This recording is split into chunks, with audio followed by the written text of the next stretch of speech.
আজকে দুপুরে special menu কি বলে দাও। আজকে স্পেশাল মেনু দেখাতে থাকি।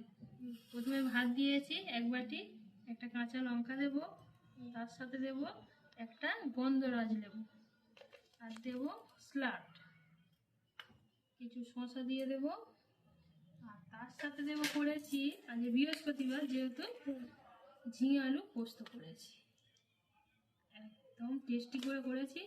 পোস্ত বেশি করে দিয়ে পোস্ত করেছি, একটু সাইড করে তার সাথে করেছি দই বেগুন।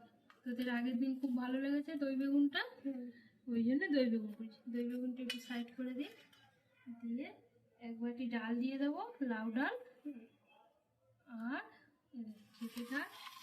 আর দেবো আম, তোদের খুব পছন্দর জিনিস এই সময় গরমে আম কেটে দিয়েছি। এই হলো আজকে আমাদের মেনু, বৃহস্পতিবারের মেনু।